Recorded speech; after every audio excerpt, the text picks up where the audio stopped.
Genesis 39. And Joseph was brought down to Egypt, and Potiphar, an officer of Pharaoh, captain of the guard, an Egyptian, bought him of the hands of the Ishmaelites, which had brought him down thither. And the Lord was with Joseph, and he was a prosperous man, and he was in the house of his master the Egyptian. And his master saw that the Lord was with him, and that the Lord made all that he did to prosper in his hand. And Joseph found grace in his sight, and he served him, and he made him overseer over his house.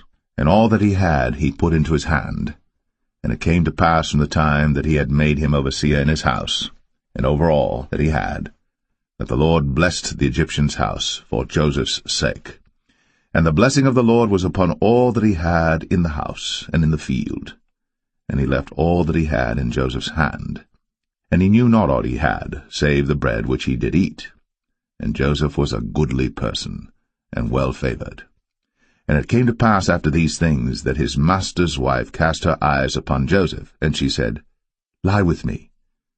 But he refused, and said unto his master's wife, Behold, my master wotteth not what is with me in the house, and he hath committed all that he hath to my hand. There is none greater in this house than I, neither hath he kept back anything from me but thee, because thou art his wife. How then can I do this great wickedness and sin against God?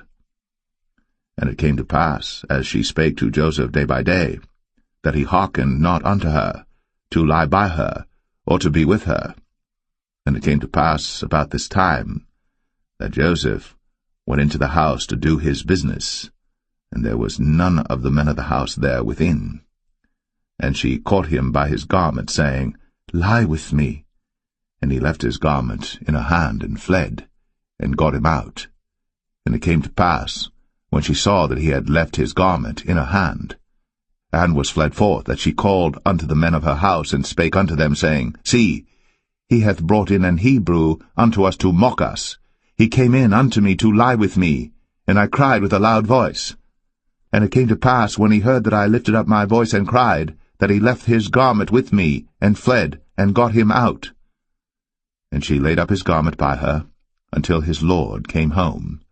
And she spake unto him according to these words, saying, The Hebrew servant which thou hast brought unto us came in unto me to mock me.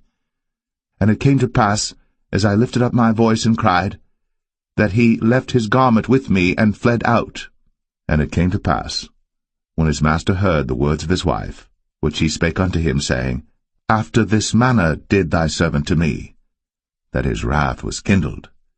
And Joseph's master took him, and put him into the prison, a place where the king's prisoners were bound. And he was there in the prison. But the Lord was with Joseph, and showed him mercy, and gave him favor in the sight of the keeper of the prison. And the keeper of the prison committed to Joseph's hand all the prisoners that were in the prison. And whatsoever they did there, he was the doer of it. The keeper of the prison looked not to anything that was under his hand, because the Lord was with him. And that which he did, the Lord made it to prosper.